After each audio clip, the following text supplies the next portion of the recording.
कलम 185 केली झडती लाईव्ह. दरोडेखोर असतील, दरोडेखोरांनी दरोड्यात प्राप्त केलेली जी काही मालमत्ता असेल, सोनं असेल, पैसा असेल, तो कुठं ठेवला ते मिळवण्यासाठी पोलीस झडती करू शकतात. एखादा गुन्हेगार असेल की ज्याने एखाद्याची हत्या केली असेल, एखाद्यावर हल्ला केला असेल, त्या हल्ल्यामध्ये जे काही हत्यार वापरलं त्या हत्याराची रिकव्हरी करण्यासाठी झडती आवश्यक आहे. झडतीतून काय प्राप्त होतं मित्रांनो, जी काही गुन्ह्यामध्ये वापरलेली मालमत्ता असेल त्याची रिकव्हरी असेल, गुन्ह्यातून मिळवलेली मालमत्ता असेल त्याची रिकव्हरी असेल.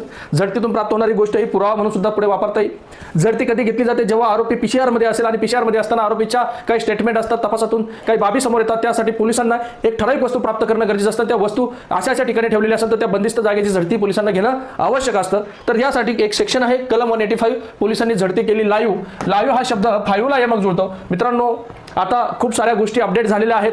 झडती करत असताना, पंचनामा करत असताना इलेक्ट्रॉनिक रेकॉर्डिंग केली जाते, म्हणून आपण हा शब्द लाईव्ह वापरू शकतो. झडती घेताना सुद्धा एक त्याला प्रोसेस आहे.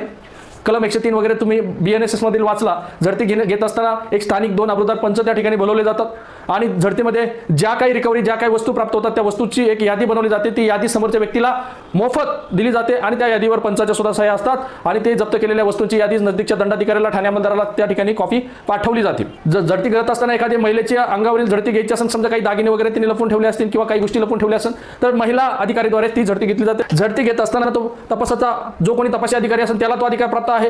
पोलीस स्टेशनचा, स्थानिक पोलीस स्टेशनचा जो कोण PSO असेल, पोलीस स्टेशन ऑफिसर म्हणजे ठाणे अंमलदार असेल, त्याला तो अधिकार प्राप्त आहे. म्हणजे कधी कधी काय होतं, अन्य पोलीस स्टेशनच्या हद्दीतला तो आरोपी असू शकतो, तिथं ती वस्तू सापडायची असेल तर आपल्याला पुढे कलम 186 पाहायचं आहे. खुनाचा अपराध घडलाय, आरोपी कस्टडीमध्ये आहे, आरोपीकडून काही स्टेटमेंटच्या द्वारे काही माहिती मिळाली की त्यांनी तो रिव्हॉल्वर नदीत फेकून दिला असेल किंवा एखाद्याच्या घरात लपून ठेवला असेल, पिठाच्या डब्यात ठेवला असेल, गव्हाच्या गोणीत ठेवला असेल, तर अशा वेळेस तो तात्काळ विनाविलंबाशिवाय मिळवणं गरजेचं आहे. त्या दैनिकीमध्ये लेखी त्याचे आधार कारवाई नोंदवून कोणत्या वस्तूचा तपास घेणं गरजेचं आहे, कोणती वस्तू शोधणं गरजेचं आहे, त्या वस्तूचा सुद्धा त्या ठिकाणी उल्लेख करणं गरजेचं आहे त्या रोजनिशीमध्ये, त्या दैनिकीमध्ये.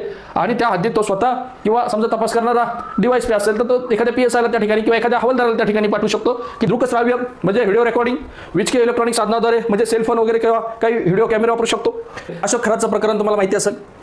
त्या ठिकाणी SITच्या प्रमुख तेजस्विनी सातपुते असतील, त्या प्रत्येक ठिकाणी झडती घेण्यासाठी जाऊ शकतात का नाही जाऊ शकत, तर अशा वेळेस स्वतःच्या दुय्यम अधिकाऱ्याला ते आदेश देतील, लेखी आदेश देतील कुठे झडती घ्यायची, कोणत्या वस्तूचा शोध घ्यायचा. मग त्या गुन्ह्यात वापरलेल्या वस्तू असतील. आपण पाहिले अशोक खराच्या घरी झडती घेतली गेली, कार्यालयाने झडती घेतली गेली, त्यांचं जे धर्मादाय किंवा ट्रस्ट, जे काही ट्रस्ट होतं त्या ट्रस्टच्या पण त्या ठिकाणी झडती घेतली गेली. मित्रांनो, ही झडती घेत असताना भारतीय नागरिक सुरक्षा संहितेतला जो कलम आहे, कलम 103, त्याचा सुद्धा जेवढं शक्य होईल तेवढं तंतोतंत पालन करणं गरजेचं आहे.